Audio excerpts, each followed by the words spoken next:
Hi, good afternoon and welcome. We are coming to you. We're in studio, but it may look a little bit different than what we've had in the past. I kind of like the setup that we had last week, Val, at Barnhart when we did it at the press box inside. And I thought, we got a little space in the studio. Let's try and change things up a little bit. I like the table thought because it gives me a chance to set some notes down on here. And so we're going to try it this way for a little bit and see how it works. And maybe we'll get a little fancier as we go, get some backdrop behind us besides just the black foam and everything. But we are back again this week, and we're talking sports with Val. Val, of course, joins me. Can't have it without him. And we got a lot of stuff to talk about. We've got football sectionals coming up on Friday. We've got some volleyball sectional wrap-ups to do. Unfortunately, we don't have any volleyball teams still alive. Everybody has finished their seasons, and we'll talk about that. But before we get to that, I wanted to talk about a couple of teams that we have that are still in action. You were up at Culver Military Academy on Saturday for cross-country regionals, and the Rochester Zebras got it done. Boys and girls advance, and they're going to be running. I about said playing. They're going to be running this weekend at the semi-state up at New Prairie. Tell us about that. Yeah, the course was beyond muddy. I mean, it was almost a swamp. Somebody from Culver Academy called it European cross-country weather. I don't know what that is, but European. I mean, it was just there were just pockets where your feet just sunk in the ground, and so times were pretty slow overall. Only one girl broke 20 minutes. Only one boy broke 17 minutes. Usually you expect a handful of people at least to do that. Right. But it didn't really I don't think it affected the competition too much. I don't think anybody just came out of nowhere to make it or not make it. The Rochester boys finished fourth. The Rochester girls finished second. Both the boys finished behind the three teams that they finished behind at the sectional. Mm-hmm. The girls finished behind the one team that they finished behind at the sectional, Warsaw. I think Warsaw has won something like 10 straight girls regionals and 9 straight boys regionals. I mean, I think everybody knew that they were going to win. It's not a big surprise when they win. But I think, it took some, patience. I think experience helped. I mean, especially when you're dealing not only with the mud, but also just the nerves of running in a regional. I think that helped out. And, I think both Rochester teams have to feel pretty happy. I mean, again, look at the 20 teams that will be competing in New Prairie. I think Rochester ranks something like 17th or 18th in enrollment in 17th or 18th in enrollment in girls and 18th in boys. Mm-hmm. It's not supposed to be that way. It's not supposed to be easy for a school with approximately 500 kids to just make semi-state. It is really hard, and it's a great tribute to the tradition that they built up. And it's, I think the girls have made it 5 years in a row. The boys have made it 9 times in the last 11 years. It's quite amazing what they've been able to do. On the boys' side, Peyton Hyatt, he really ran well. He said his goal was to finish somewhere between 10th and 15th. He wound up finishing 12th. So he was right where he wanted to be, I think around 18:05. Again, Peyton's PR is like 17:01. So he's run faster than that before, but again, given the circumstances and given the conditions, that's not a bad time. And then, Dylan Steininger and Chris Rohr were kind of right near each other. Dylan beat Chris by about 2 seconds, like 18:20, 18:22. And then the, 4 and 5, Wes Steininger ran, I think, 18:40 after running 19 minutes at sectional, so he improved his time by 20 seconds. And Adrian Ochoa was the number 5. He improved his time from 20:01 at sectional to 19:36 at regional. A 25-second improvement in that course. That's a heck of a job. I think Adrian, I saw he was wearing some sort of sleeve or on his knee or some sort of protection on his knee. Coach Eric Lynn said that he had been dealing with a knee issue, and he just looked a lot more comfortable out there. Mm-hmm. Again, if Adrian's anything like his sister, the Ochoas are really, really tough. And they might not admit right away that they're hurting, but I think that they figured that out, and Adrian looked a lot better. Girls-wise, Malin Calloway ran, I think, 2021. Malin Calloway and Zoe Seward both ran in the 2020s. They ran kind of stride by stride in 5th and 6th place.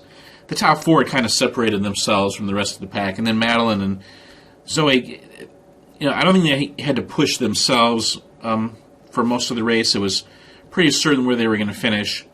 And boy, to have 2 girls in the top 6, that's, again, really impressive given that field and given all the good runners there. And then, Lucy Rangel ran something like 21:52, Araceli Ochoa 21:59, and then Kendall Bradley ran, I think, 22:15. And Kendall, I think, Araceli and Kendall both improved their sectional time, again, on a swampy course. Mm-hmm. Lucy struggled a little bit with her time, but again, most people were 20 to 25 seconds slower. And then you had Elena Bodie 6 and Maddie Heinzman 7, both in the 23s. So there was no doubt that the ladies these were going to advance, and it was probably going to be second place. Rochester beat Culver Academy by 4 points at the sectional. Rochester was second, Culver Academy was third. Rochester beat Culver Academy by 17 points at the regional. So they're increasing their distance between them and CGA. CGA was third in both. Rochester was second in both. On their course, too. On their course. Yeah, that's impressive. So we now head into the semi-state, and this is basically the meet that they have all been waiting for all season. Mm-hmm. I mean, this is what we've been talking about all season. For the Rochester boys, it's kind of going to be one last hurrah for the seniors. I mean, this is going to be, unless Peyton Hyatt and Dylan Steininger and Chris Rohr, unless one of them just runs something beyond what they've ever run before, their season's going to come to an end. The team will probably finish between 14th and 18th based on the numbers. Top 6 teams and top 10 individuals advance from semi-state to state. To be a top 10 individual in the boys, you're probably going to have to run something in the 16:30 to 16:45 range. Wow. Nobody on the Rochester boys team has ever run that before. Mm-hmm. Again, Peyton's PR was 17:01. Again, it's going to take the race of his life. Mm-hmm. Girls-wise, this is the real kind of intriguing one that we've been talking about all year. If you remember, I tweeted at the beginning of the year that inccStats.com, which is a website that takes a look at all these high school cross-country stats and can basically determine odds based on that. They gave Rochester a 26% chance of making state at the start of the season.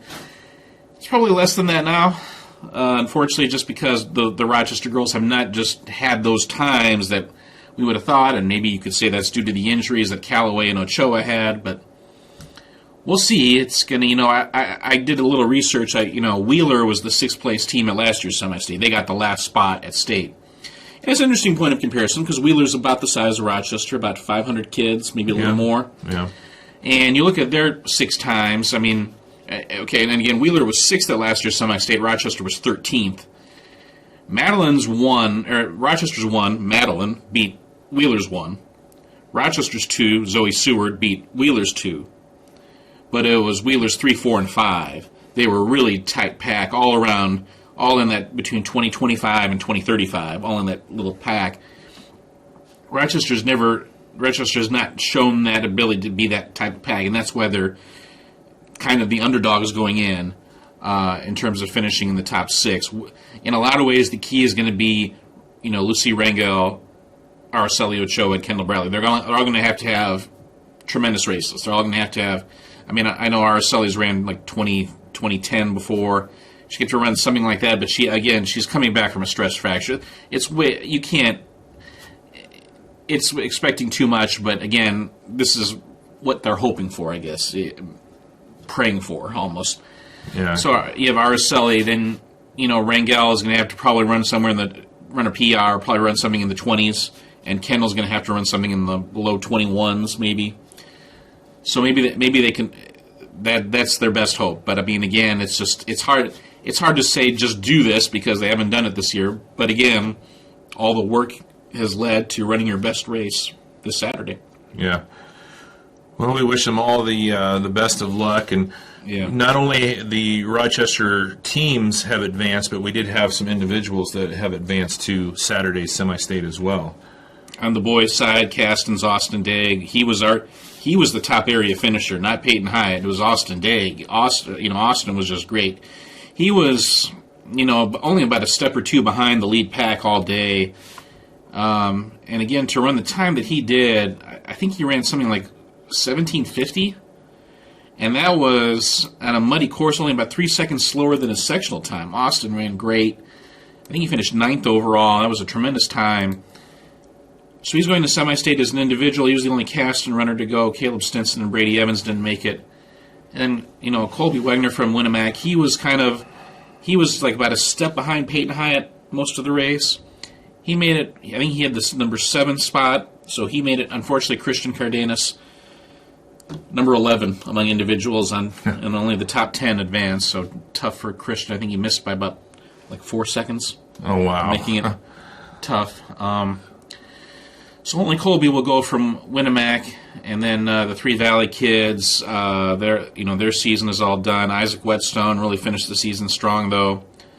And then Culver, Destin Green, I think he had a pretty nice run. I think around 65th place, but his season is over. So it's going to come down to the Rochester team, Austin Dake from Caston, and Colby Wegner from Winamac. And then on the girls' side, obviously the Rochester girls were kind of the ones that we had our eyes on for most of the race. But Chesney Miller ran a very, very good race. She ran 21:15. I think she actually improved on her. She was just strong all day. She was in the top 20 all day, and she made it. I think she was 19th overall, and that was 21:15. Again, it was a really good time. Her school record is 20:40. Her PR is 20:40. So, again, that course was probably cost her about 25 seconds or so. So, I think she's in line for a really good run coming up on Saturday. Chesney advances. The 3 Caston girls are all out. When you talk about Delaney Strasser and Mackenzie Rodebush and Emma Stinson, they're all out. The 2 Argus girls, Ava Stackhouse got off to a real good start. She was right in that front pack, but I just think the pace just got to her, especially that second and third mile. But Ava Stackhouse and Savannah Lyon finished about 4 seconds behind each other, 22:52, 22:55. They're both freshmen, so They will be back, and it's a really good sign. Hopefully Argus can get more girls to come out. I mean, I know, there's that allure of soccer and there's that allure of volleyball, but boy, these 2 are talented young runners. It's great to see for Argus. And then Culver, Rose Peterson, she's just a junior. She, I think she was running 64th place, so her season's over. And then, but the good news is Pioneer. Violet Montgomery made it. 20:55. Violet was, she was right there with, she was it seemed like she was running near the Rochester girls for the first half of the race, near Madeline and Zoe. She really seemed to feel it about that second mile. She was just, I don't know if she kind of said she was just struggling with the course. It was just wearing down on her, just the running in the mud. But she kind of got a second win that last mile and really finished strong. 20:55, I think 11th place overall, so there's no doubt about Violet making it. But Kylie Ferris, 22 minutes right on the nose, and everybody was kind of emotional for Kylie. I mean, Kylie's just so well-liked. We know Kylie really well, and 22 minutes, when she crossed the line, I thought, man, I think she's got it shot. And I think she was 14th among individuals. It was just... it was just a weird race where you had all these individuals kind of up near the front, and I think that might have cost Kylie a little bit. But to run 22 minutes in that race and that course and the regional with nerves, I thought that was a great time for her. Just unfortunately, her season is over. How far off of the time was she? 45 seconds. Yeah, so not too far off. Yeah, not too. I was talking with Coach Dakota Williams. We were sitting there waiting for the results. I was like, I think she's got a shot. And he was like, I think she's got a shot too. And just didn't work out. But, so kind of a bittersweet moment for Violet because she wanted to go with her teammate. But her. Now, as far as advancing on a semi-state, what are you... As an individual? Yeah. It's going to take something in the 19s, probably something around 1930 to 1945. Okay, and I know Violet's... school record PR is, would she run a 1955? Yeah. So it's going to take another record to get her there. But Zoe Seward, Madeline Calloway made state last year. In fact, she's made state the last 2 years. I think she ran 1908 at last year's semi-state. Her PR is 1851 at the semi-state 2 years ago. Wow. Zoe's PR is 1956, and it wasn't good enough to make state at last year's semi-state. Yeah. So again, you're going to have to run something in the 19s, again, presuming that the course conditions are fine, but it's been kind of a weird year cross-country wise. There have just been, whether it's been slow courses or bad weather or tall grass. I mean, whether at the start of the year it was really hot weather. It was so hot at the beginning. I mean, even through the middle towards the second 2/3 of the season, it was still, hotter than we would expect it to be at that time of year. And so you kind of expect the New Prairie course is going to be a little drier because it's been drier this week. But then you've got the other factor coming in with that is it's a very hilly course as well. It's a very hilly course. You've got Agony Hill to manage. I talked with Peyton Hyatt. He talked about you've got to get off to a fast start, but you can't get off to too fast of a start because you can wear yourself out easily. And there's always, what always makes that course interesting is that third mile you do have a chance to pass some runners, assuming that you've handled the strategy of the first 2 miles well.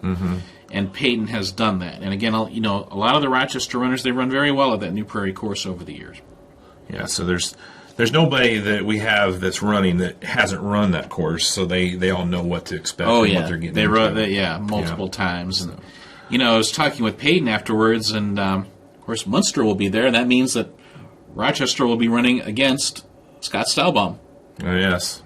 He is the boys' coach at Munster, and after never winning, he never won a team regional title at Rochester during his time because Warsaw was always in the way. Well, his first year at Munster, they won the regional over at Crown Point. So kudos to Coach Stahlbaum. I guess he had texted some of the Rochester kids before the race just saying, hey, good luck today. Yeah, that's good. So he was definitely such an instrumental part of the program for so long that you wouldn't expect that he would just walk away and not have any contact with them. So he's and then talking to Alan Sager, who's the coach of Mechanical. He wished the guys well too. So and of course he coached most of those kids in middle school, boys and girls. So it's a cross country's a pretty close knit fraternity. Yeah, I think it is. And it's one of those things because they're all just a little bit crazy. I mean, you got to be to want to do what they do to their bodies. I mean, it's not an easy sport. I mean, you can look at it, they're just running, but try it. It's not easy. Girls-wise, we need to mention Maggie Smith and Cadence Hoover from Winamac. They're both going to semi-state as well. Okay. And they were right on each other. I think Cadence was just a couple seconds behind Maggie. Maggie's just a sophomore and Cadence is just a freshman. Yeah. I mean, this is a very bright future for Winamac, and it's a very good year for their team. They finished, I think, 7th as a team. Yeah. Their Winamac boys finished 10th, and the Pioneer boys finished 8th. Yeah. But, I mean, all of those teams were kind of underdogs going in. Winamac had maybe a slight chance. They would have had to run just phenomenally well. They maybe could have fit into that 5th spot, but it just wasn't to be.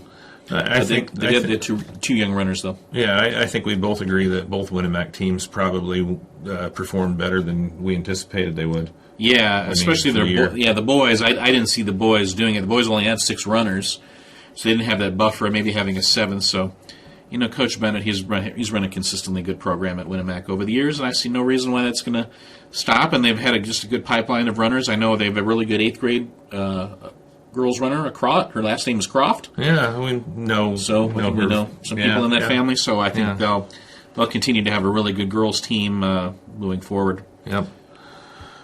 All right. Any other cross country that you want to talk about here as we move into semi-state this weekend up at New Prairie? We do have a little message for the Rochester runners from the Rochester Boosters Club, so we wanted to take a chance to show you that here before we start some volleyball talk. So we'll be back here in just a moment.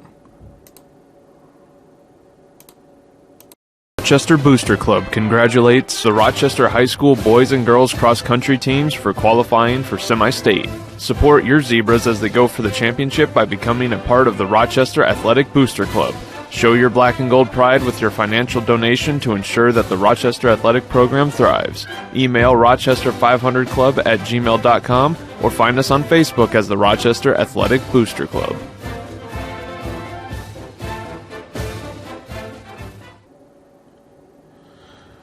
All right, so best of luck to all the runners this weekend at semi-state up in New Prairie. And you were talking about Violet running with the Rochester runners there, and a great picture of her right in between two of the runners there. So let's move on. Let's talk a little volleyball. Unfortunately, we don't have anybody playing this weekend, as the two teams that we were most interested in on Saturday,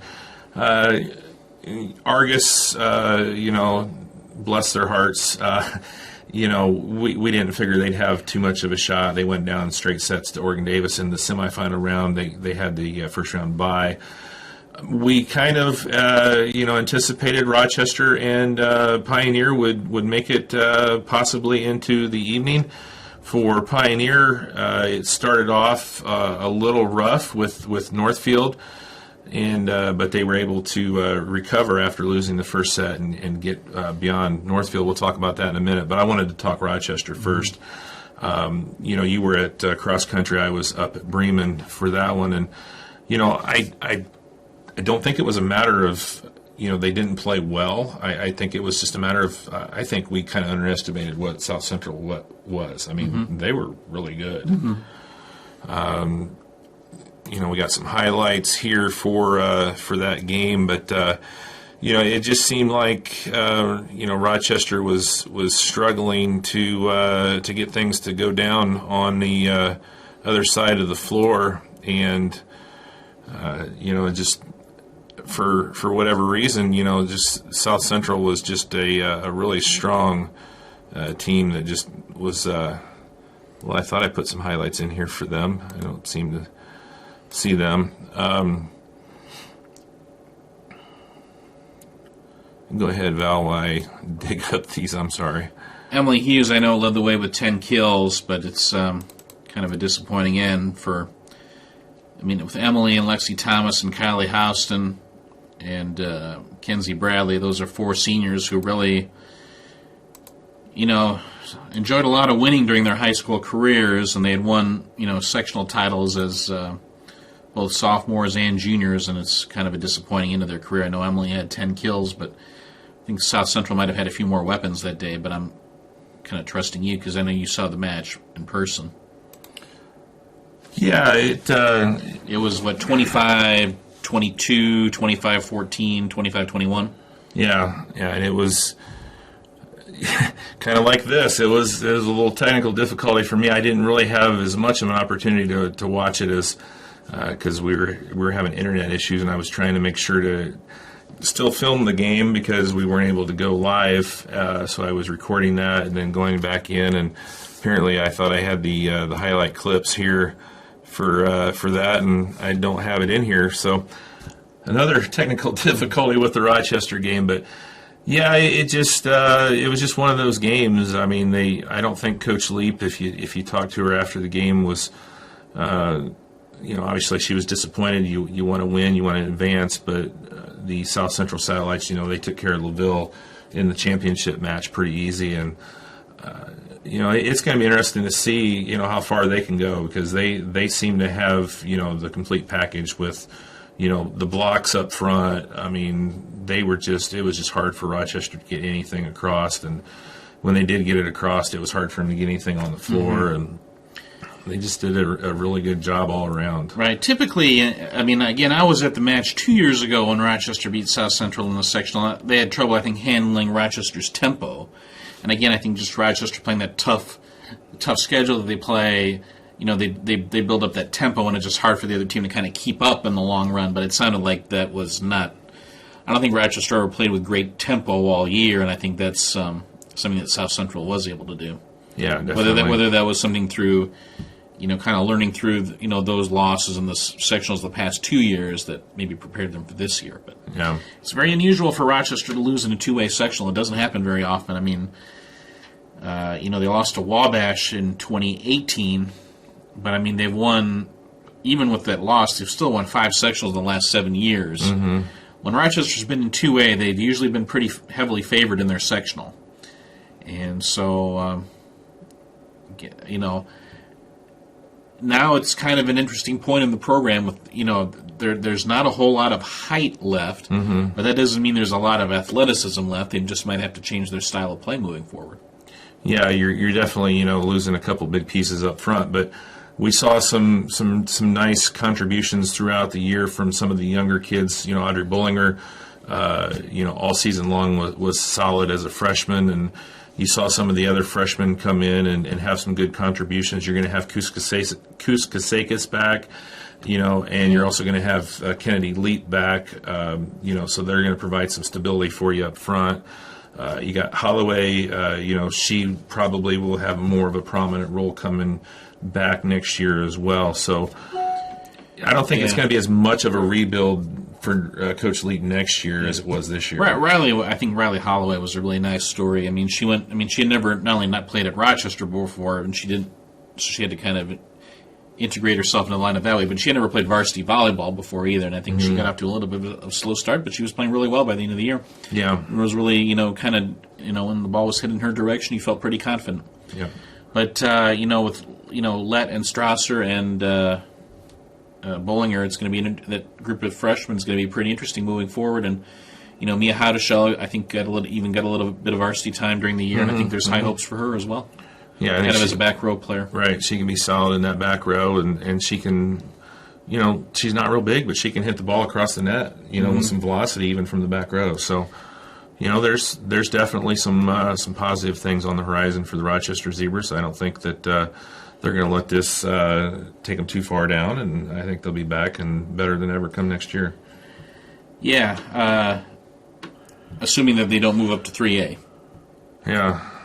3A is a different ball game. No matter whether you're talking about Rochester or a school like Wapahani. Wapahani dominates in 2A and they go up to 3A and they don't make it out of sectionals. So it's just again, it would help if they stay in 2A. Let's put it that way. Yeah. So the Zebras season comes to a close.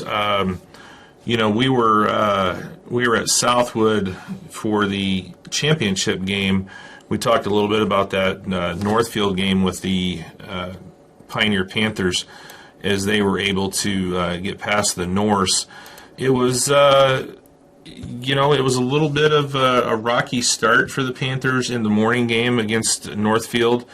Northfield came out. This is a young Northfield team. They came out and were able to take the first set. They don't even have many juniors, much less seniors, right? They're pretty much exclusively freshmen and sophomores. Yeah, very, very young. But Pioneer was able to bounce back as we anticipated they would, and they ended up moving on in 4. That's a scrappy Northfield team. You got to give them a lot of props for what they were able to do. Yeah, off to a good start. Yeah, I think, I know their record wasn't that great, but I think it's pretty optimistic moving forward if you're a Northfield volleyball fan. Yeah, you got a lot to look forward to there at Northfield. They're such a young team, and it's a solid conference, and they just seem to be getting with what Valley was able to do this year, and it just seems like the conference just keeps getting better and better. From top to bottom. Before we talked about Rochester kind of being the dominant team in the conference, but now you can look. Almost every team in that conference, has had some success. Yeah. The night game for Pioneer, a little bit different story, and we kind of thought, if there was a year that Pioneer was vulnerable in sectional, they've won 15 in a row, looking for their 16th. If there was a year they were going to be vulnerable, this was the year. Southwood comes in. I think they were ranked number 10 in the coaches poll coming in, and just a really, really good Southwood team. And Tom Finnicle. 10. I think number 10 sounds low to me. Yeah. Oh yeah. I think I'd be surprised if there are 9 better 1A volleyball teams than Southwood. Well, yeah, we've debated coaches polls, a lot over the years, and right. That's more of a rating system, but again, yeah, there's. And Southwood always plays a schedule that gets them ready for the postseason. Oh, yeah. They always play some of the Muncie schools. They always go to tournaments. They play 4A teams. There's never been a question about the schedule getting Southwood ready. But Southwood volleyball is back. Yeah. In a lot of ways, that's the story. Again, if you're a Pioneer fan and you're just, maybe you've only gotten into volleyball recently, or maybe because your daughter or your granddaughter or your niece is involved, keep in mind that even with Pioneer having won 15 sectionals in a row, they've still only won 17 volleyball sectionals in their history. Southwood just won their 25th volleyball sectional. I mean, as good as Pioneer's tradition is, it's a fairly recent one. Southwood has been great in volleyball for 30 years, over 30 years. Southwood, I believe, won 8 single-class sectionals. I mean, Tom Fennicle has built a phenomenal program, and he is, highly respected, and he is, again, if you don't like him, it's probably because he wins a lot. I mean, he is, Coach Nyes got emotional talking about Tom Fennicle afterwards. He said if any coach deserves to win a state championship, it's Tom Fennicle. And he called Tom Fennicle a mentor. Tom Fennicle said, if anything, I learned from Coach Nyes, not the other way around. But yeah, I mean, it was an emotional thing. Yet, and if you read my article online, and I hope I explained it as well as I could, from 1996 through 2014, it's a 19-year period. Southwood won 17 sectionals in 19 years. And then they stopped winning sectionals, and I think a lot of people, again, Southwood had to deal with a horrific tragedy involving Emily Harnish. That was the Saturday of sectionals in 2015. They had beaten Oak Hill in the daytime. Rochester had beaten Lewis Cass. We were all ready for a Rochester-Southwood sectional final. This was in 2A. And then the Emily Harnish car accident happened, and it's just one of the great tragedies we've dealt with in covering high school sports over the years, and they wound up playing that match on a Monday night. Rochester wound up winning, and Rochester, the Southwood program had struggled for a while. They just hadn't played like Southwood for whatever reason. I'm not saying that. Again, the accident, I just want to put some context to it because, again, it was just an emotional night for everybody. I mean, that sectional Saturday is always going to be an emotional night, especially when the sectional's at Southwood, because the sectional was at Southwood that year in 2015. But I'm not sure Southwood had ever quite looked like Southwood. There had been glimpses of it, but that was the Southwood team that I had been used to seeing for a long time. And so when you see Coach Nyes being emotional about that, it's because, he knows what Southwood has meant in terms of it's kind of forced teams to get better, and teams have wanted to learn from Fennicle just as other teams have wanted to learn from Coach Nyes. He's, now I wouldn't style of play-wise, I wouldn't compare Pioneer and Southwood. I think their styles of play are pretty different, actually. But, those are two, but again, if anybody knows to have that burden of having the target on your back to win a sectional title, it's Southwood. And they were the better team on Saturday, and basically the match that we had been waiting for all year. And the really cool thing about Southwood is they're so young. They're very young. Yeah, and they are just really talented. Yeah, right. Grace Drake was, we've obviously talked about Kirsten Nyes, who is a freshman setter, whose father's on the coaching staff. Well, Grace Drake is a freshman setter at Southwood. Her father's the assistant coach at Southwood, long time. Yeah. She's been probably playing volleyball for a long, long time. Yeah. And she is a very, very good player. Yeah. But it doesn't necessarily depend on any one player.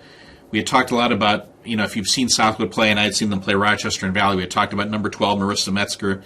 She's just a really good hitter. I think we talked about her. There's just something about the way she hits the ball. It's just very hard to defend.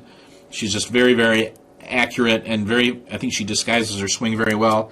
Pioneer had the double block set up. Pioneer, they had been planning on this, but just couldn't quite do enough to bother her. And then the other players did their job, and I think Southwood just did a better job of keeping the ball off the floor on their side of the court. Yeah, and I've got to know Tom Fennicle over the last few years. He's not only the volleyball coach there at Southwood, he's also the athletic director, and I can see why Rod Nyes likes him so much. He's a super guy to work with. You can tell right away that he cares about the kids, and that's his first priority, and whatever it's going to take to make that experience better for the kids, whether it's his kids or whether it's the other team's kids. He's been super to work with as far as going over there and filming things. And, I've tried a few times to go over and do some football, and he's been very apologetic. He's like, we just don't have anything out there. I'm sorry. And, it wasn't that, he was saying, we can't go out there and film, but he just didn't have any internet out there. And, that's one of the things that over the years they've improved in the gyms, and they're going to be working on obviously out there. But just a super guy to work with as far as, athletic director and getting a hold of, filming and their opportunities. Yeah, and in terms of, he's also on the IHSA executive committee. He's dedicated his life to high school sports. So it's not just a casual passing fancy that he does a couple days a week. It's you can see there, they took several minutes, Coach Nyes and Coach Finnicle, that at the end of that match, and they were talking, and then Coach Nyes actually, I don't think I left it in, but he actually called over the entire Southwood coaching staff, and I don't know what he was saying. We were pretty close, but I couldn't hear it. But I'm assuming that it was something like, "Hey, finish this." Yeah, I'm sure it was kind of his gist of what he was going with. Right. But I think Southwood, they just, I think I said this maybe last week. They just don't beat themselves. They don't. There are no miscommunications out there. They communicate really well. I thought their libero was very, very good. Hacker. I don't know if she got the ball where it had to go. They don't beat themselves, and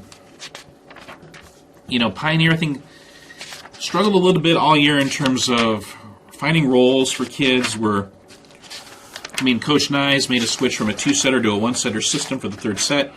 Actually, he made the switch late in the second set. Again, I think it kind of worked. At times, but again, it's a good, it's a good sign that Coach Nyes isn't stubborn that we're only going to do things one way. But having said that, if you have to make a switch like that in the middle of the match, it's not ideal. But Mackenzie Rogers had her. She was basically the only setter by the third set, and I think the offense started to move, work a little bit better. One thing Coach Finnicle thought was Haley Kripe. Make sure we block her on her shots down the line, which is interesting because you don't normally hear coaches talk about that. They're always worried about kids hitting cross court, but they had studied Haley and that we got to stop her down the line. She still got her share of hits. Haley also had 14 digs and 18 serves received. So I thought Haley played just a great overall match in the back row as well. But kind of an emotional moment for her too because she had never lost in a sectional before. That's amazing. Not just in volleyball, in anything. Right. Ever. She's time, senior. Yeah. First time Pioneer lost a sectional match since 2005. They lost to West Central in the sectional final in 2005. Trivia question. Who was the West Central volleyball coach in 2005 who beat Pioneer? Oh, boy. You know her. Is she still a volleyball coach? Or is No. she an athletic director? Yes.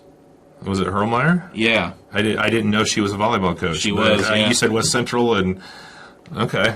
Hey, I got one right. Yeah. Mark that down. Yeah. So, and then Pioneer had not lost. They hadn't lost they hadn't lost a girls basketball sectional since 2018. Hadn't lost a softball sectional game since 2015 to Josie Wood in North Miami. So, yeah. It's just like anything. All good things, eventually something's going to have to end, right? And unfortunately, you hate to see it happen. But also, you got to look at Haley Kripe. She's still got basketball, which is probably her second best sport. I would still say that volleyball is probably her number 3 sport. As good as she is at volleyball, I would still say that that's probably number 3. She's got basketball, obviously, which is probably her number 2. And then, of course, next spring, obviously number 1 is softball for her. So it's not like it's, the end of the road by any means for Pioneer, so don't feel too sorry for them. And let's give kudos to another Kripe. I thought Adeline Kripe played really well. I think she came in, she was serving the ball incredibly well. Yeah, and I think the back row has been kind of a little shaky, but I thought she really stabilized things. I thought Mandy Weisenberger played really well. they're going to be far from an empty cupboard. You have a JV team that went 18-1 this year, so there's a lot of kids that there's a great group of sophomores on that JV team that are going to be vying for a lot more playing time on the varsity next year, and next year's sophomores they're going to be wanting to get some varsity playing time too, and it's You're talking about Brooklyn Borges like she's been around forever. She's only a sophomore. Sure, and she's not 100%. She was not 100%.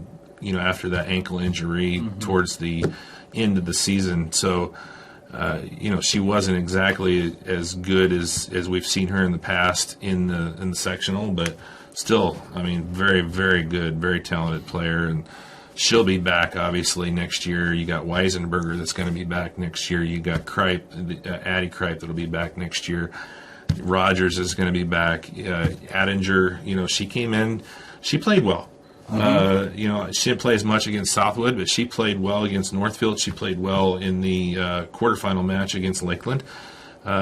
She's got some size to her as well, just another sophomore as well. Rance has got some varsity playing time. I think she's another. She's a solid hitter. She's kind of in that intermediate size range, 5'7" I would say, and but she's got a good swing, and she can get up and get the ball down too. So I wouldn't feel sorry for them. No. By any means, they'll be back and right at it again next year. Yeah, for sure. Right, and remember the sectional. For a long time it wasn't even very competitive. It was. It was almost like you could look ahead to the regional, but now that they're in a sectional with Southwood. I imagine Northfield will be better next year. Northfield's had a pretty good tradition over the years. And look what Caston did. And Caston, I know we're going to talk about them as well. Yeah, they're gonna be up and coming. Unfortunately, they ran into the Southwood buzzsaw in the morning game. Yeah, look at it this way from Caston's standpoint. There were two teams in the Hoosier North that won their sectional. North Judson and Triton. Right. Caston beat them both. So just to put that in perspective. Caston beat North Judson in 3. They swept them at North Judson. And they beat a really talented Triton team too. So this Caston team program's in good shape moving forward, and they've set the bar even higher for themselves. Number 1 and number 2 in the Hoosier North didn't even get out of sectional this year. Yeah. That tells you how tough that sectional was. Yeah. And it's. Congratulations, obviously, to Judson and Triton for what they've accomplished. And Southwood, as they move on, I was a little shocked. I saw the team they're going to be playing is Fort Wayne Blackhawk. I was actually kind of surprised because Blackhawk and Lakewood Park Christian were playing in the championship game at Blackhawk, and typically Lakewood Park Christian seems to be the team that gets out of that sectional as well. So. Southwood and Blackhawk in that one, and then from what I've heard, Blackhawk has a girl who's 6'5". Oh my gosh, that could help. Yeah, and they play. From what I heard, they played most of the Fort Wayne public schools, so the 4A public schools. So they definitely had played a schedule that had prepared them for the postseason. So Southwood is going to have their hands full. They're going to have their hands full, and that's the first match. And then Couts and Triton in the second match, which those two teams are actually pretty familiar with each other. Sure. But it's at Culver, so if you want to go to Culver for that one, that should be a pretty good one. Yeah, and if not, Triton Trojans Sports Network has that, and they do a great job. I really think they do a good job. They're right there, with us, maybe a little bit below it, but no, they do a great job. Yeah. It'll be on IHSA TV with under Triton Trojan Sport Network. So could we possibly have a Southwood versus South Newton semi-state? South Newton probably isn't the favorite going into that regional. Yeah. Probably Lafayette Central Catholic is, but South Newton is tough. Yeah. They are really good. They've been ranked in the top 10 all year. They dominated their. We thought they'd have a trouble getting through their sectional. They did not. They blew through Frontier, a really good Frontier team who had beaten Pioneer. To win their sectional, that South Newton will be definitely a factor. Yeah. Any more volleyball? 2A. The 2A regional is kind of interesting because you get North Judson meeting South Central. I don't know I imagine those teams are fairly familiar with each other, but you'd have to say that the Lady Satellites are going to be favored. That'll be the second semifinal. The first one, Andrean and Fairfield. Those two teams are pretty familiar with each other, even though they're not necessarily close together. How many times have they played each other in the regional I think semifinal this game? is the third year in a row. Right. Fairfield's the defending regional champion, but Andrean's been ranked, I think, number 1, or at least in the top 3 in the state all year. Yeah. You have to say the Lady 59ers are favored, but Fairfield's volleyball tradition is so good, I don't think you can take it for granted. Well, I think, was it 2 years ago that the Andrean team was really favored in that one, and Fairfield ended up pulling that one out? I think it was last year. Was it last year? Yeah. Okay. Yeah. So, I don't know. I don't ever want to, shortchange Fairfield. They seem to be able to get it done when it's time. Right. Andrea made it through a very tough sectional, beating Ileana Christian and Hammond Knoll, Hammond Knoll, and then Ileana Christian along the way. So they got through a very tough sectional to get to where they are, to the Bremen regional. Yeah. But you'd have to say South Central would be favored against North Judson, and then 3A. How about that 3A regional? Northwood wound up winning. Val. We talked about Valley losing last week to West Noble. West Noble wound up beating Jimtown, and meanwhile, to get to the sectional final. Meanwhile, Northwood beat Lakeland. They beat Wawasee, and then they beat West Noble in 3 to get through. And what a matchup coming up at Norwell on Saturday with Northwestern and Northwood. That will be a lot of height in that match. Yeah, crazy amounts. They might need to bring some extra volleyballs or a pump. They might knock some air out of those balls, and that should be a really hard-hitting match. Yeah. And I'm trying to remember, Belmont plays in the first match. I think it's Belmont and Concordia in the first match, so that should be a dynamite regional if we want to go to Norwell on Saturday. Yeah. Yeah, it should be fun.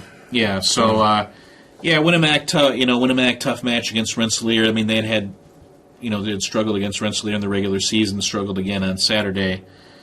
We talked about Caston, great season, but they lose to a really good Southwood team, and they're in a really tough sectional. We talked about the Culver match last week. We talked about Argus losing to OD. Yeah, so hard to believe. Yeah, it's interesting that we don't have any regional matches. Doesn't mean it's boring, but yeah. First time in a couple of years that we've not been chasing teams around on regional Saturday. I know last year was really crazy because it went from Bremen, or was it Laville last year?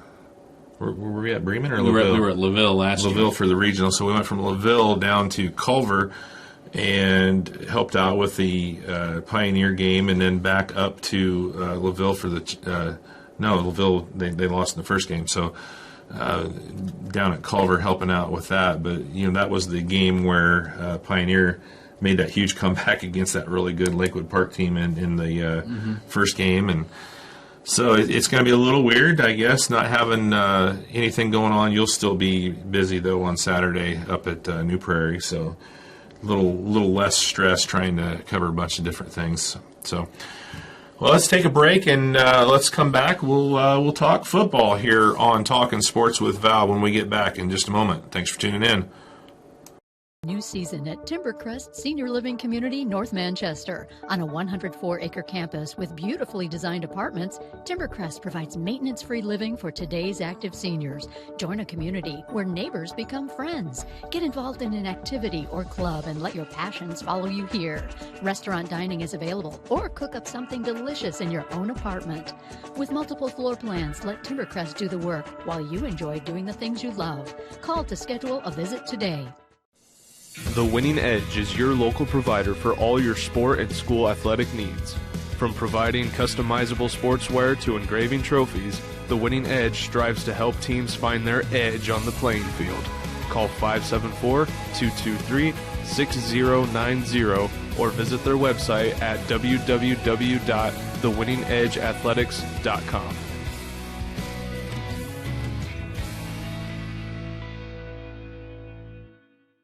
Community State Bank has maintained a tradition of service since opening our doors in May of 1930. For the past 90 years, we've been dedicated to developing personal relationships in all the communities we serve. Offering both personal and business accounts, Community State Bank is your local friend and neighbor. Stop by any of our local offices to set up your accounts today. Online at csbnetbank.com.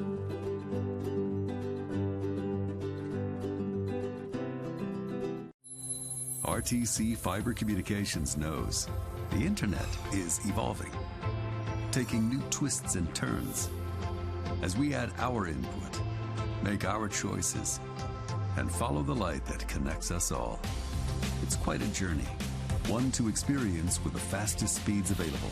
Contact RTC Fiber Communications. Connect to the internet speed that suits your journey and enjoy the ride. Hello, I'm Harry Webb of Webb's Family Pharmacy. Were you one of nearly 7,000 patients we served last year? If not, I'd like to invite you to check out our locally owned pharmacies. Transferring your business is easy to do. Just one call, and we'll take it from there. While our competitive prices are important, our success comes from our knowledgeable and compassionate staff. Make Webb's Family Pharmacy your pharmacy. Just one call, and we'll take it from there. What rhymes with great? Participate. Where does greatness start? Here, in the classroom. On the diamond. In the pool. On the field. Where will your greatness take you? To better grades. To more friends. Yeah! Be great.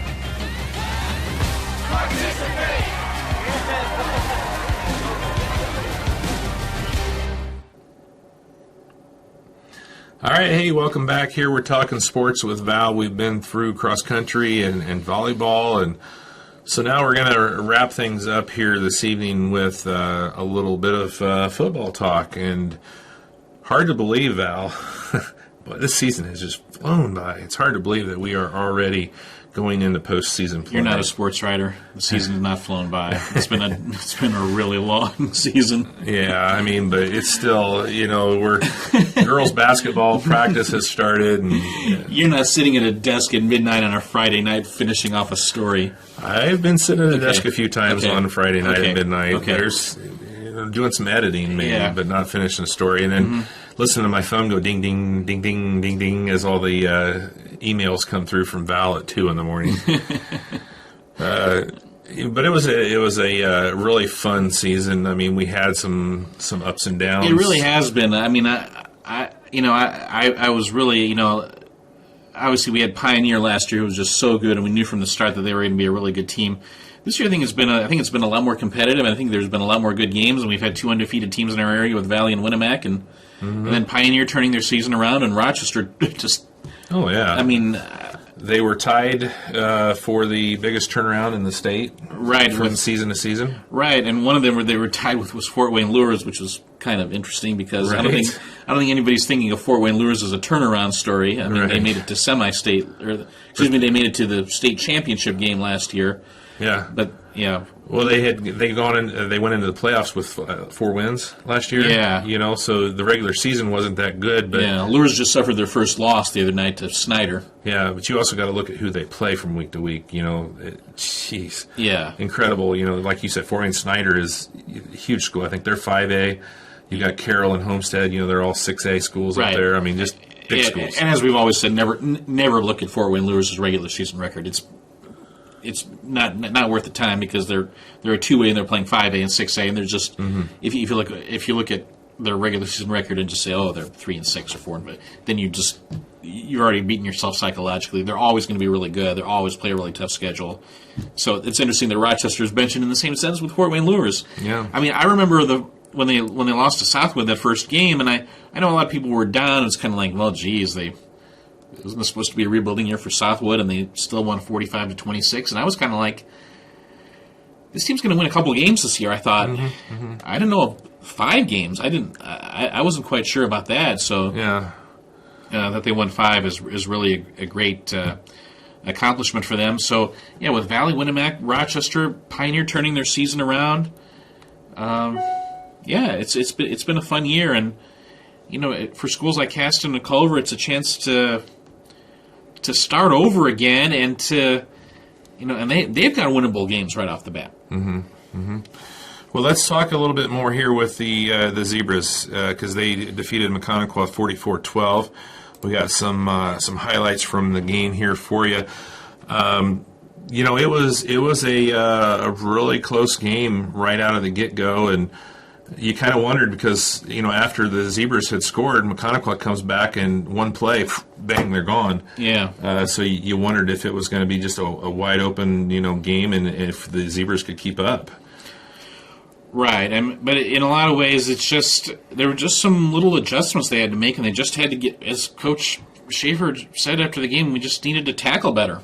Mm-hmm. And then that second touchdown they scored, that was in a lot of ways even more bothersome because it came on 4th and goal from the 11, and they got a touchdown to make it 14-12. But then Rochester scored the last 30 points of the game to win 44-12. And I think Rochester took over, and Rochester had great field position all night. There was a bad punt snap, and Rochester took over in McConaughey territory inside the 30. That led to a touchdown. McConaughey turned the ball over on downs twice in their own territory. And I think that led to 2 more Rochester touchdowns. So even though McConaughey didn't turn the ball over a lot, Rochester had really good field position all night. Yeah. Deming had his usual seemingly 160 yards, but it wasn't just him. Antonio Schlosser went over 100 yards, and that was fun. And that 65-yard touchdown run, that might have been the real turning point. It was just a really well executed counter. There was a huge hole, and Antonio made it through the hole. And he was off, and Antonio was, 3 touchdowns in his last 3 games. We've never really thought of him as a big offensive threat. I think it's about time we start thinking of him that way. Yeah, I think the other teams are going to be starting to really think of that as well. I mean, you cannot just key on Deming anymore for the Rochester Zebras. You've got to really pay a lot of attention, and those counters are deadly inside. Yeah, just the wingback play in general. I mean, Gavin McKee's been effective on that sweep. Luna, again, they put 44 points up on the board. They didn't even have Colton Faverta. Right. Colton averages 6.5 yards a carry. Just to not have him. And he'll be back for this week's game against LaVille. That's going to give him another offensive weapon. Yeah. And, defensively, they allowed the high-powered McConaughey team, they only gave up 12 points. And the one, like you said, that was a blown coverage there with that first play. And so really after that, one score, you throw that one out, one score. You got to really look at that defense and how they're playing is going into the tournament. They're going to be tough on that side of the ball, too. Alex Deming's doing a great job at linebacker as well. I think Eli Swango has really picked things up at that linebacker spot. It seems like we're saying his name more and more every week. But in a lot of ways, it's that defensive line. Brady Beck, really wasn't playing a whole lot of defense at the start of the year. Now, not only is he playing defense, he is a force on defense. So is Marshall Fishback, the 2 Schreiber brothers. They rotate in a defensive tackle, and a lot of times it takes more than one guy to block them. And then Austin Rogers has had a great year in that defensive line as well. And in that secondary, Aaron Swango continues to make big plays. We think of him first and foremost as a quarterback, but he has been a big factor at the cornerback spot, and Schlosser at safety. He's always in the right place. There's a right on cue right there with Swango. He seemed to be, especially with the way the McConaughey was wanting to move the ball and throw the ball, he seemed to be in the right place at the right time pretty much the entire night. Yeah. And that's been, yes, they've given up a couple big plays. It seemed like we were seeing the same thing after the Wabash game. I think they gave up an 80-yard touchdown in that game as well, but they don't. The bad plays don't seem to compound on each other. Maybe you can get one big play against them, but that doesn't mean you're going to get a whole bunch of them. And it's not like they're just going to fall apart defensively. The defense has been as pleasant a surprise as the offense in certain ways. Well, and you look back. Is it a spectacular defense? No, but it's a much improved defense. Yeah. And I think the offense is the same way too. I think the mindset of the whole team is, if we have a bad play, we're not going to let it turn into 2 bad plays. We're not going to let it turn into 3 bad plays. We're going to keep it. We're going to have a short memory. We're going to come back, and we're going to do the next play, just like it was the first play. Yeah. And, I think that's a mindset that has really changed for the Rochester Zebras this year, and that's probably a lot of the reason why they've won 5 games. Yeah, it really has been, and that's just because, again, the first game, they allow 45 points to Southwood, and you're like, oh boy, here we go again. But these coaches and these players were just not going to let it happen. And they've lost 1 game since then by 7 points, where the winning touchdown was scored with 19 seconds to go in the game by Northfield. This has been quite the turnaround, but now they've got a LaVille team that might be the biggest challenge they faced since Southwood, or maybe even bigger. Yeah, I mean, I keep thinking, trying to get a thought on how this is going to go. And obviously you have the strength of the Rochester team, which is their offense, going against the strength of the LaVille team, which is their defense. So I think those two are going to kind of equalize each other.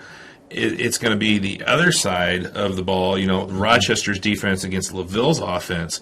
Can Rochester's defense shut LaVille's offense down? Yeah. That's going to be, I think, where the game's going to be won or lost. And I think Ron Schaefer's opinion is kind of similar to yours. He talked when I talked with him a couple days ago. He was talking a lot about LaVille's offense. That their offense is very good. Their offensive line is very big and very physical. Mm-hmm. And he said they've got playmakers.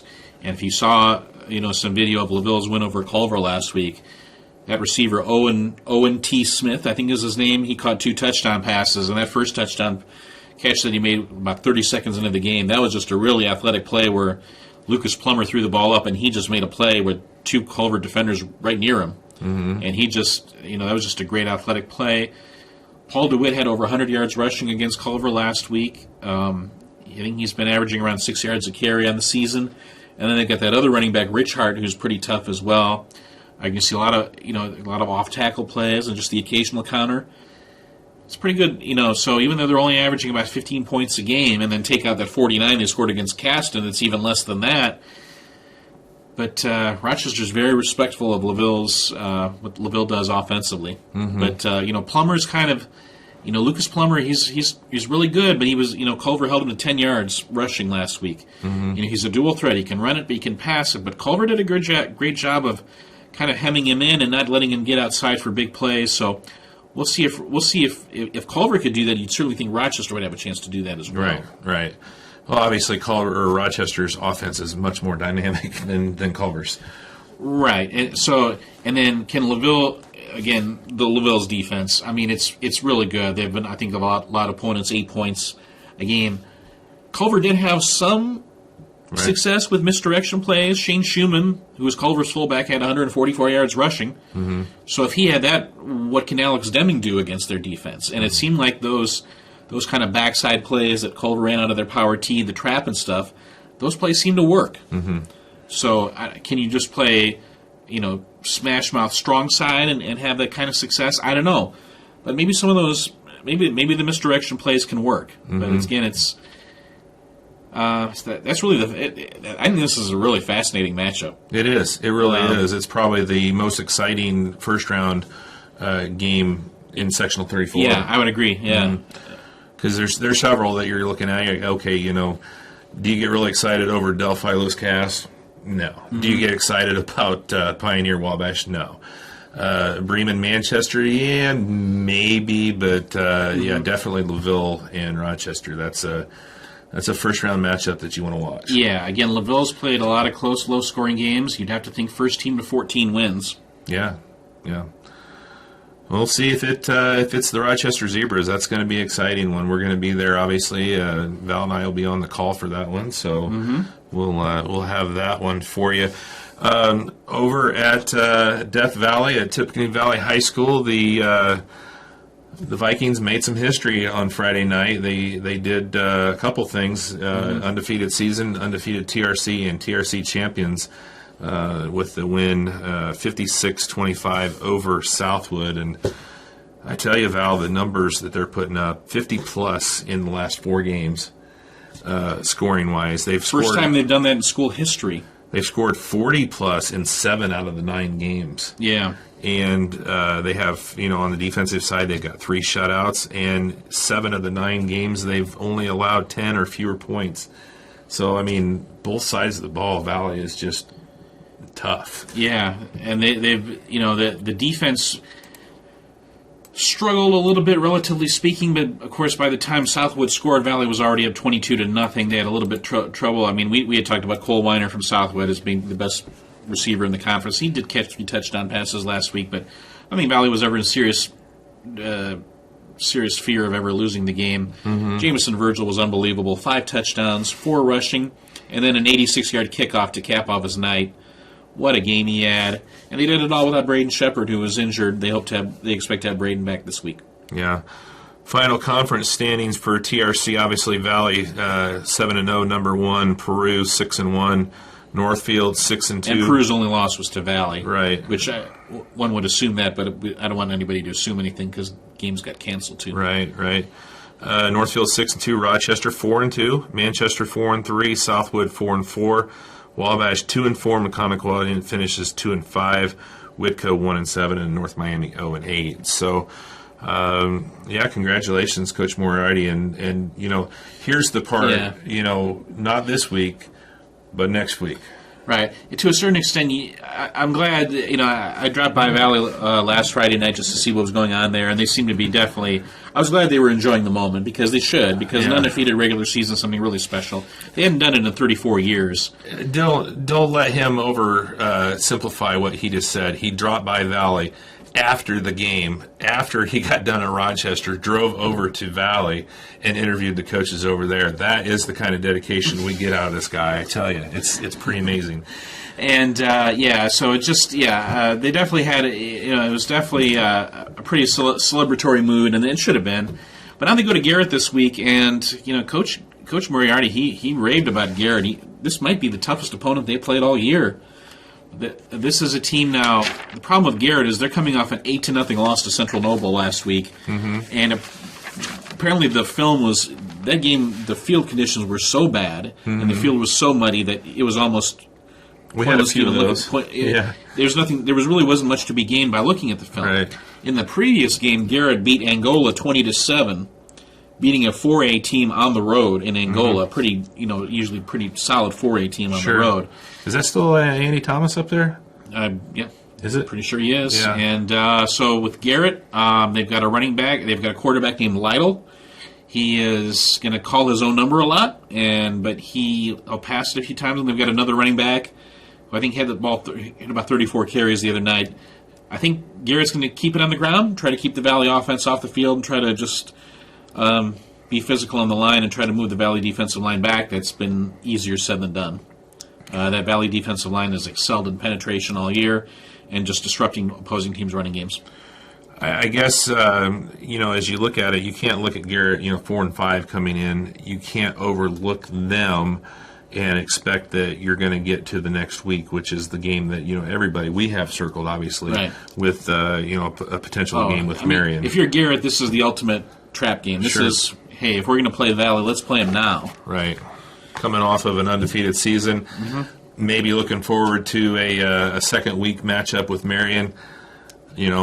That would be a spot where you could potentially get bit if you're Valley. But I talked with Stephen Moriarty last week, and I asked him about the focus that it takes to go 9-0, and he goes, "That's been one of our key strengths all year." I mean, they just because it's easy, it's a long season, and you can lose focus. You're expected to win, you're expected to dominate, but they've done it. I mean, they haven't lost focus, and they've just stayed on track the whole year. They had a film session at 9 a.m. before the Southwood game. Wow! They all came to school. It was fall break, so they didn't have school. So these were I think this was mostly player led. Let's come to school. We'll watch some film. We'll have a brief walkthrough because we want to make sure we're ready for this Southwood game. So. Again, that just speaks to the dedication. When you talk about Virgil and Shepard and McBriar and Melanson and DJ Estep, all these guys. Yeah. Well, I got to give a shout out to Hunter Ehrenman too. He's a big part of this team. Yeah. Our Tippecanoe Valley TV radio class is showing some dedication as well. They are actually taking on the responsibility. They're going to go to Garrett and try and get this game on for the Valley fans on IHSA TV. Something that I didn't ask them to do. They came to me, they said, "Hey, can we do this?" I said, "If you think you can do it, then I'll set everything up and we'll get you the approvals and everything." And so they're going for it. So, they've got the dedication as well, and hopefully they can get up there and get that done and have a great performance and, set up that game that we've all been waiting for, that second week with Mishawaka Marion potentially coming to Death Valley for a huge game. Yeah. Right, Mishawaka Marion's playing South Bend, Washington. I think most people think Marion will win that one. Yeah. So let's move into our Hoosier North Conference football teams, and we're going to start off with Pioneer. Boy, what a way to finish off the season. You know, obviously starting 0-2, you think, okay, you know, the huge graduating class. This is the year Pioneer's going to suffer some losses, and boy, they haven't. Yeah. After the 0-2 start, they have not. They beat North Judson 22-14. And, you know, here's a number that I was looking at. So they scored 6 and allowed 66 in the first 2 games. So they were scoring 3 and giving up 33. In those games since, in the 7 games since, they scored 210, allowed 72. So they were scoring 30 a game and only allowing 10.3 a game. I mean, talk about turnaround. That's pretty amazing. And then, you know, on Friday, taking on a very good North Judson team. You know, I think that might have been their most impressive win yet. Yeah. I mean, they get off to a great start. You know, Brock Robinson was, again, Pioneer at 298 yards rushing against a really good defense. Oh, yeah. That is just an outstanding rushing performance. I mean, that... I'm not sure. I didn't think they were capable of that, to be honest with you. Bo Mersch with a big, long 65-yard touchdown run in the first quarter. Brock Robinson was just great all night, and they wound up winning 22-14. Yeah, it was just a great offensive performance. It wasn't one guy. I mean, Caden Hill has just been – he settled into his role really well, too. Sure. And, you know, he gets, I think, about 10 carries a game, but he makes the most of them, and it's just something to be proud of if you're a Pioneer fan, because it didn't start off well, but they everybody has found their roles now. It's going to be that big test of their pass defense when they face Wabash coming up.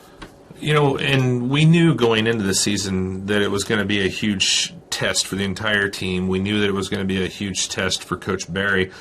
But have you ever had a coach make as many changes as he has made? I mean, his quarterback was a lineman at the beginning of the season. Obviously, there were some injury issues and some quarantine issues in those first 2 games, but have you ever seen a coach make those kind of moves and have the results that they've had since he's done that? I mean, it's just crazy. I knew Coach Barry was a good coach, but I also knew Coach Barry had some really, really good players. Obviously, he's got one that's playing at Notre Dame. He's got 2 that are running track at Purdue. He's a more than a really good coach. He's a dang good coach. I mean, you know, I can't say the word I want to say. He is a really, really, really, really good coach. Right, and they had to face. You know, I mean, Cheyenne Allen is a tough guy to stop, and you know, Cheyenne Allen's going to have he's going to make some plays. When he played North Judson, he's going to make some plays, and he made a couple big plays last week. But and he's in the top 5 in the state in return yardage, something like that. Yeah, he's one of the best punt returners in the state. Yeah, not to mention a really good receiver, not to mention a really good running back. And he's only a junior. Right, he's still just a junior. I mean, I remember him just tearing Winamac up when his freshman year in that fourth quarter. So, but, you know, I think Coach Barry, I talked with him earlier in this week, and he said Derek LeGrand had another Derek LeGrand game on defense. He has just been so crucial to what they do at the defensive end spot, and Oscar Solano continues to make plays at defensive tackle. And, I mean, the defense has just been so consistent, especially after those first 2 games. I mean, in a lot of ways, it's been even consistent, even covering those first 2 games when they were in terrible field position a lot because of turnovers. Yeah. Yeah, I mean, the defense, you know, despite giving up 33 in those first 2 games, still, you know, I'd still say the defense has never been an issue. It was kind of, you know, getting the offensive things straightened around and apparently getting the people in the right spots. Yeah. So now the challenge is Wabash this week, and Wabash is coming off a 12-9 win over Whitco last week. Wabash ran 59 offensive plays, and they had 59 offensive snaps. 29 passes and 30 runs. So this is a balanced offense. They've got a sophomore quarterback in Isaac Wright. They've got a terrific receiver in Antonio Grant. If Weiner from Southwood isn't the best wide receiver in the TRC, then Grant probably is. He caught 2 touchdown passes against Whitco. I mean, they were down 9-0 in that game, and they came back to win it. And it was Grant who made 2 big plays in the passing game. And they've got a senior running back in Colton Learned, who's, you know, a pretty kind of a fullback type who runs pretty hard. So that's kind of the challenge for Pioneer as they prepare for this game defensively, a team that plays with a lot of balance. And Wright's a pretty athletic, mobile quarterback. I mean, there'll be a lot from the spread, but they might get him outside the pocket once or twice too. Yeah. And we talked about the... And they've got, it's not just Grant, too, it's Brooks and Dillon. Those two guys are pretty good as well. Yeah. And we talked about the difficult path that Rochester would have. If they beat LaVille, they would have to play the winner of Manchester and Bremen, and then possibly, play a Pioneer. On the other side of that bracket, Pioneer, Wabash, and then the winner of Lewis Cass and Delphi. So, right. A little bit maybe easier path you could see for the Panthers getting to that sectional championship. Yeah, Lewis again. Cass has struggled a bit this year. I know I believe they lost to Twin Lakes last week. Delphi had a really nice win. They beat Taylor 60-6, but Taylor's without the Roth kid, who was their best linebacker, and their quarterback. You'd have to think Delphi would be favored at home in that game, and if it is Delphi and Pioneer, then the game would be at Pioneer. Mm-hmm. And Pioneer beat Delphi in last year's sectional. Mm-hmm. And the other thing that you got to look at, too, as Wabash comes into Pioneer, they're used to playing on turf. Mm-hmm. And Pioneer is about as far from turf as you're going to get. I mean, they call it the pit for a reason, and you just saw what it looked like after last week's game.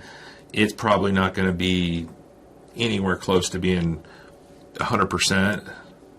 And 100% for the pit is not good. Mm-hmm. So you can imagine what it's going to be like, coming into this game. It's a home field advantage. Sure. Mm-hmm. Definitely. And then, and again, we'll see if Pioneer can continue to run the ball against Wabash's defense. Wabash did a nice job defensively against Whitco last week, but this is by and large, Wabash has struggled defensively most of the year, and this is a Pioneer offense that has been in top form of late. Mm-hmm. Yeah, so that'll be interesting. Yeah. And Logan Smith at the tight end spot's really made a difference, too. Mm-hmm. You don't see him with a lot of catches, but he gives them that extra lineman. He's a really good blocker. He is a really good blocker, for sure. So Pioneer hosting Wabash in their first-round matchup. For the Winamac Warriors, they completed a 7-0 perfect season by defeating Triton 27-7. And, Triton ends their season at 3-6, but that's the best 3-6 team that I've seen in a long time. Yeah. Winamac might have... I think, Winamac's played a lot of good defensive games this year. That might have been their best defensive game against Triton last week. Triton was held, I think, 50 yards of total offense. 50. Mm-hmm. How many first downs do they have? One. They had one first down. Yeah. Wow. Now, the game didn't get off to a great start for Winamac. I mean, Triton tries an onside kick on the opening kickoff. Hey, what do you got to lose? Mm-hmm. And they recovered it. It was really well done. The guy fell on it right in front of the Winamac sideline. That sounds like a Chicago kind of thing to do. Yeah. And then... Who does that? Yeah. And then Winamac stops them. Triton punts. Winamac takes over deep in their own territory. And then Winamac fumbles on their first offensive snap, and Triton recovers at the Winamac 6-yard line. Next play, Anthony Shue scores from the 6, and all of a sudden Winamac's down 7-0. But after that, Triton didn't even really come close to scoring, and Winamac just wore them down. Hayden Clark, another big game. Offensively and defensively, another 100-yard rushing game. 2 more touchdown runs. And he plays great linebacker. Does a great job at linebacker. Russell Compton, I think 93 yards rushing. Again, Winamac didn't quite rely on the pass as much. But again, you've got some receiving threats with Terry and Heater and Good. I mean, this team is just. But I mean, again, it was the story of the game. I thought was the defense. Anthony Shue came in averaging around 7 yards a carry. Mm-hmm. He was held to 1.5. That's impressive. 13 carries for 20 yards.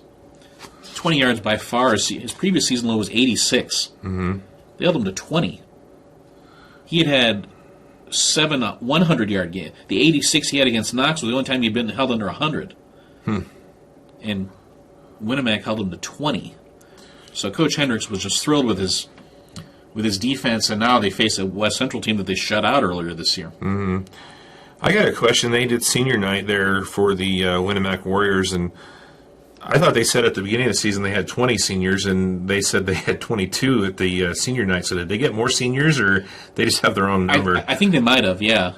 I think they might have. I think one or two kids might have come out. Oh, really? Yeah. So just a huge senior class, and this is a Winamac team that obviously they don't want to look past West Central, but it's a West Central team that they handled pretty easily. But right. They're the same as Valley. They can't look past the first round game, but they also have in the back of their mind they're looking at that potential matchup at home. Right. With Judson would be at home. Right, the North Judson, a potential North Judson Winamac game would be at Winamac, so it would be at Rowdebush Field, and so, again, but you'd have to think Winamac's heavily favored. I mean, West Central got shut up by North White last week. I mean, this, again, I can't imagine West Central scoring a lot of points this game. If they somehow pull off the upset, it would have to be, like a 14-7 type game.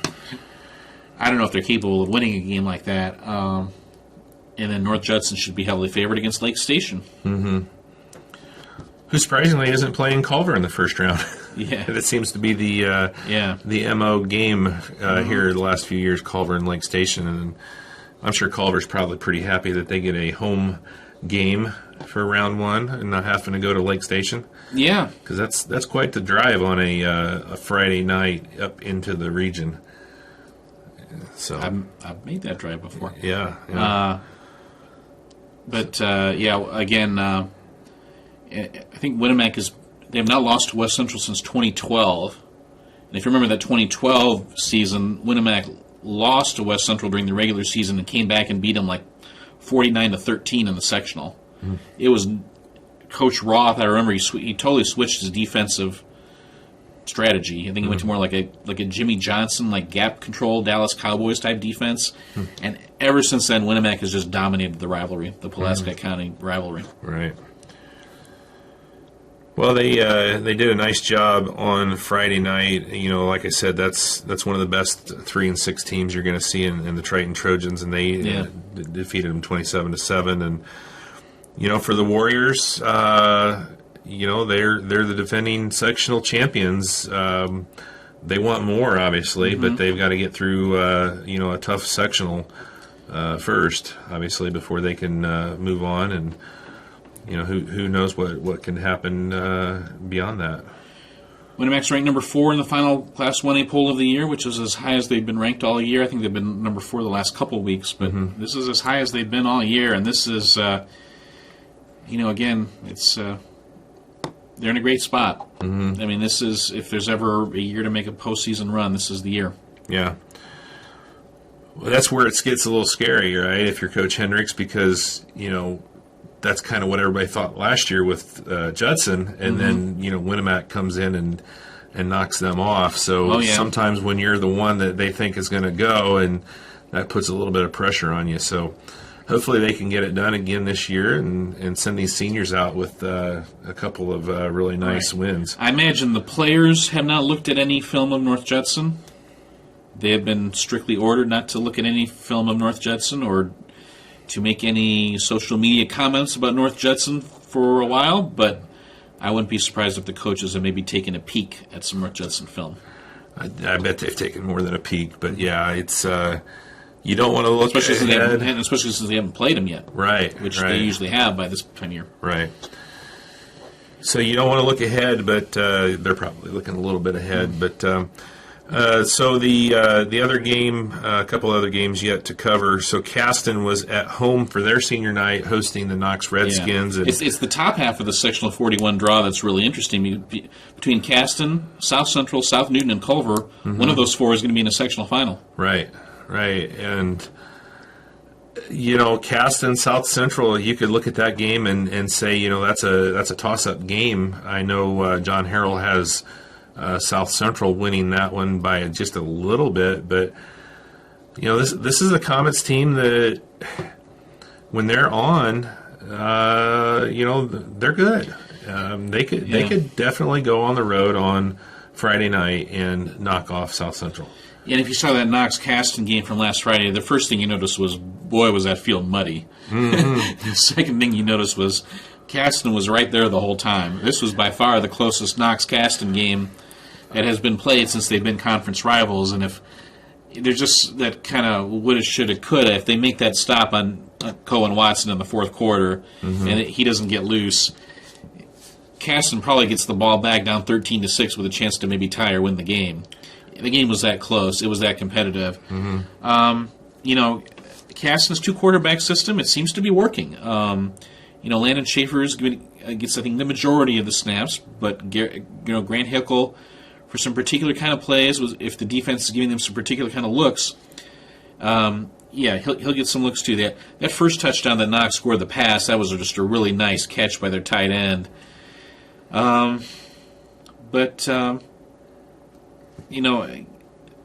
Again, Knox plays tough defense, and that's what Coach Porter talks about. He goes, man, this conference, everybody plays great defense in this conference. And I'll be curious to see how they do against a South Central team that hasn't seen their option attack before and that isn't in the conference. So, in a lot of ways, I think that's going to be kind of the key to the game. Can Caston get consistent yards on the ground with both Sam Smith and Grant Hickle? They don't need to pass the ball a lot, but can they get just a couple, three big passing plays? Can they get that third and long when they've got to pass? Can they get a first down? And then, because Josh Sullivan has been making some big plays in the passing game, and then defensively, can Caston stop the South Central fullback Tony Guevara? 222 yards and 5 touchdowns last week against Hammond Knoll. He is, I think, he's more of like a fullback type than a tailback type, but he is their go-to guy. Is South Central just always have somebody in the backfield that's just huge? Yeah. I mean, it seems like, a couple of years ago they had a quarterback, and they always, even from back in the day, they would always have just a monster running back. I mean, it seems like every year they find a kid that weighs 240, 250, and they put they put him in the backfield, and he does well. Now, if you're Caston, you've been facing guys like Anthony Shue of Triton, Hayden Clark of Winamac, Brock Robinson, the Pioneer, all year. You've been facing, Brock played quarterback in that particular game, but you've been facing good fullbacks all year. The Hoosier North is loaded with good fullbacks. So now can you handle Guevara, both Hickle boys, Schaefer, Smith? I mean, they've all got to come up big defensively, and they've got to... But again, I thought they played very solid defense against Knox the other night. So this game, I tend to think this Caston South Central game is going to be a fairly low-scoring game. I don't know if there's going to be a lot of points scored.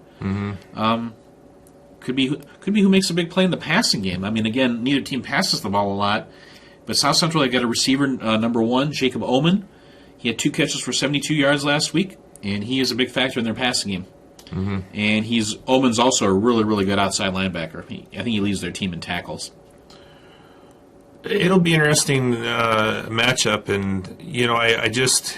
You talked about the field conditions on Friday at Caston, and they have such a nice field, and I continue to watch this, and second quarter, and it was already coming apart, and I don't know why, but it just seemed like every game that we had on Friday obviously had the same type of conditions, but Caston's field does not have the reputation that Pioneer's field has. No, it doesn't. And I was just surprised at how muddy it got early. And meanwhile, the Rochester game, which was just down the road, the field conditions held up really, really well. The Rochester field, and it didn't rain as much during the game there but it's still late third quarter started raining pretty good there.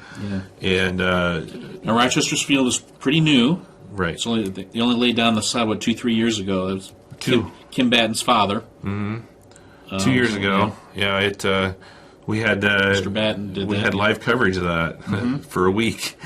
That was. So I don't know if there's just better drainage at Rochester's field, but that was surprising because Caston's field usually has a very good reputation. Right. It was just maybe they had a little bit more rain. Maybe there was just more activity. But I did notice they were moving off to the far hash pretty early in that one, trying to find some fresh grass. And so Caston going into sectional play at 2-7, they'll be taking on a South Central team. I think were they 3-3 going into sectional? I think they're 4-3. They started 0-3 and they won 4 in a row since. It's 4-3.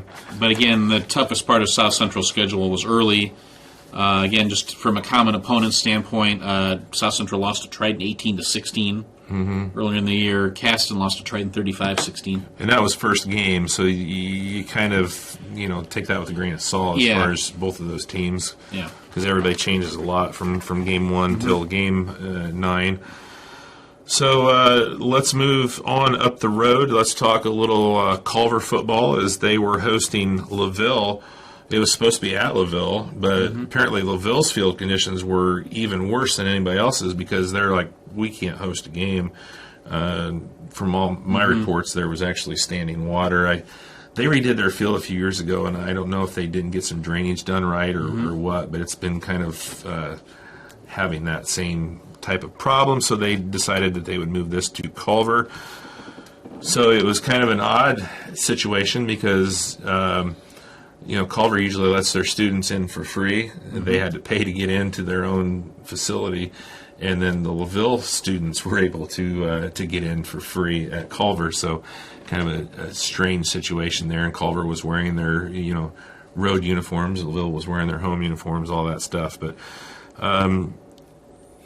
Culver loses 19-6. Yeah. You can't really take moral victories out of it, but you got to think that they probably thought that that was a pretty decent score. I would think. Right. It's a good LaVille team. LaVille scores a touchdown 30 seconds into the game, and then Culver comes right back and ties the game, which was a nice way of fighting back. But LaVille, I think Plummer again. Culver really they held Plummer in check. I mean, I thought Culver's defense. I thought both Zahner boys, Austin and Alex, both played really well on the defensive line. Tucker Fisher's a really good outside linebacker. Shane Schumann's a really good inside linebacker.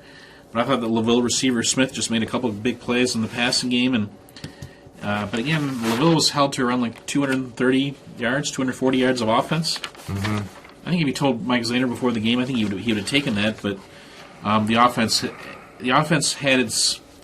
It was inconsistent. It had its moments from time to time, but Schumann had his usual big game. I don't know if Culver quite got a lot from their other backs, and maybe it's going to take that second back to help out Schumann if they want to beat South Newton.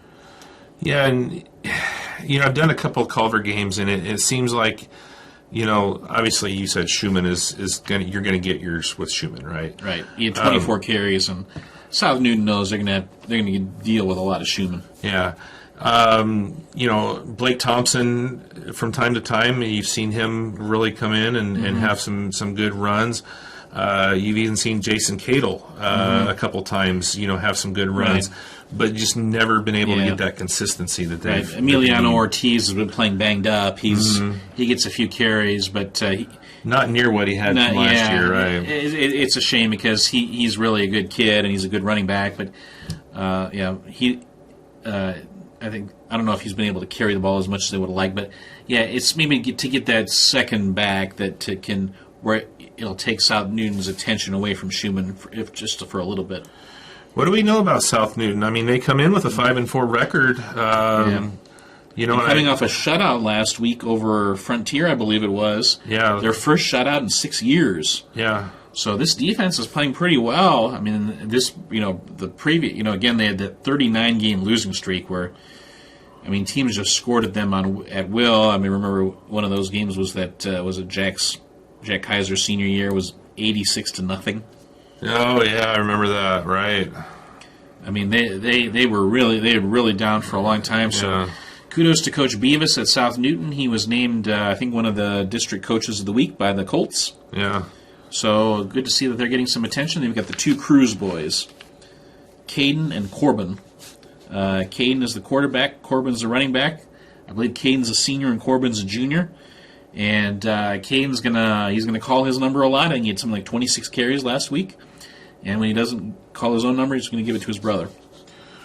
So as you look at this, we talked about the the top part of this 1A sectional 41 bracket. We talked Cass South Central, South Newton, and Culver. If you're Coach Zahner in the Cavaliers, what do you have to do to win this game?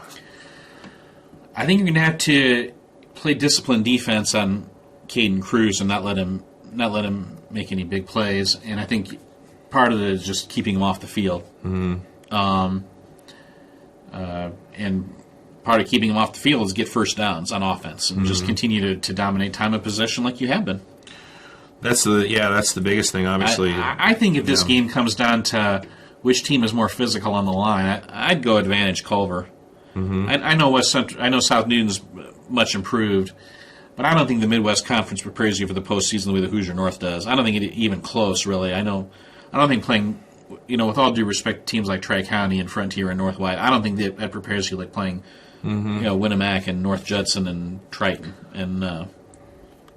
Well, I can remember saying something. I can remember saying something along those lines one time too when I was playing, and I didn't think that the NSC. I thought the NSC was so much tougher than obviously the Midwest Conference, but it had a Pioneer team that kind of whooped on us a little bit. I obviously am not saying that the South Newton team is Pioneer, but and that was 29 years ago. Yeah, I know. I still am not over it. I am not over it. I told you that one night when you mentioned the fact that Culver had never beaten Pioneer, including a loss in the 1992 sectional, and yes, I vividly remember that. Fun little rivalry here. Chris Bell is the athletic director at South Newton. He used to be the football coach at Culver. He was my coach my senior year. He was Mike Zahner's elementary phys ed teacher. Yeah.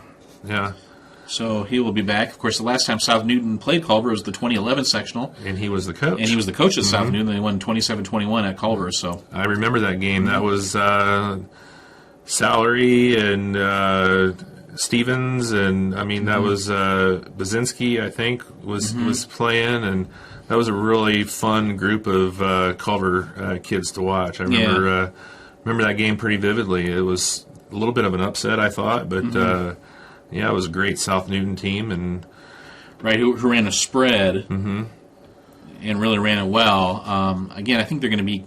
I'll be curious to see if 10 years later if they still spread it out as much. Yeah. Well, that, like you said, one of those four teams is going to be playing for a sectional championship in a couple weeks. And South Newton, Culver, South Central, Caston, who's it going to be? Yeah. And we could have another Culver-Caston matchup. If it were to happen, it would be at Caston. Right. If it's South Central Culver, it would be at Culver. Mm-hmm. Of course, they were supposed to play earlier this year. That game got canceled. So that would be out if we had South Central versus Culver and North Judson at Winamac, because both of those games were canceled during the regular season, but possibly we could have them both in the sectional.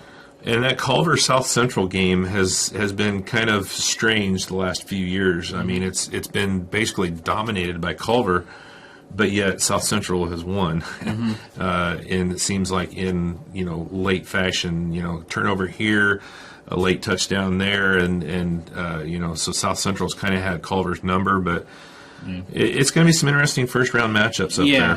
And again, I like Culver's chances. I think with the two Zahners and Evans up front, and then Schumann and Tucker Fisher, I think this Culver team is going to be ready to go. That's my guess. And it's going to be at home. South Newton is not close, so it's going to be a little bit of a haul. Yeah. So they're going to be, kind of road worry, riding on a bus. There's something to be said for riding on a bus for an hour plus.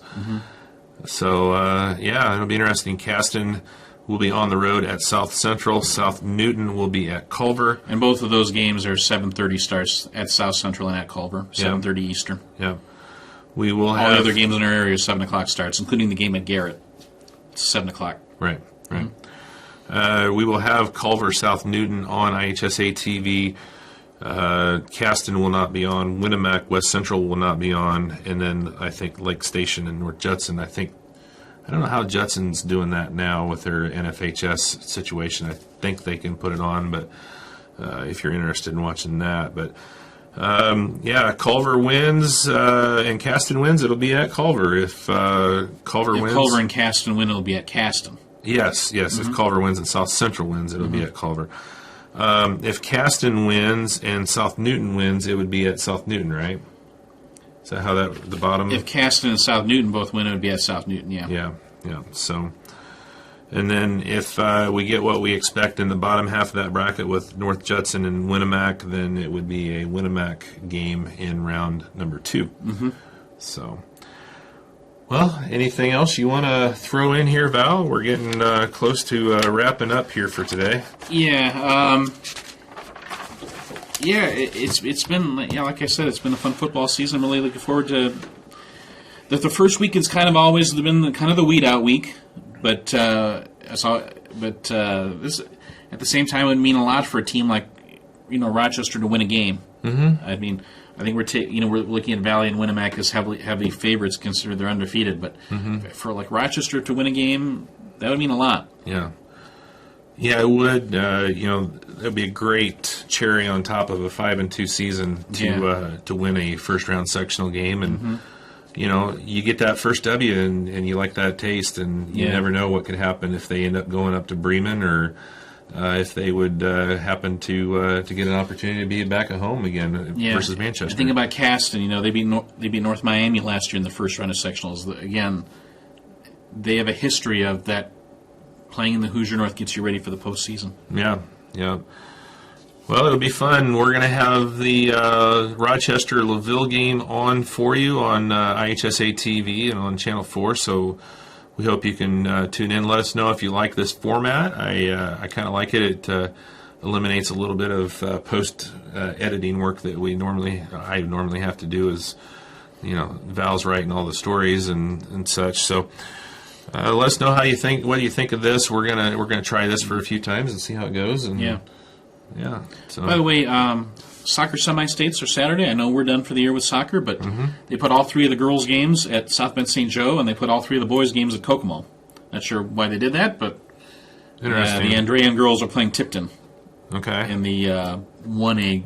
It starts at 11 a.m. on Saturday. Andrean beat Westview in overtime on Saturday. Of course, Westview had knocked off Argus and PKs in the semifinal. Yeah. Westview boys win? I didn't mean to put you on the spot there. I believe they did. Okay. I really kind of lost track of it. No big deal there. I just kind of wondered because they were both playing for regional championships. I knew. Mm-hmm. So.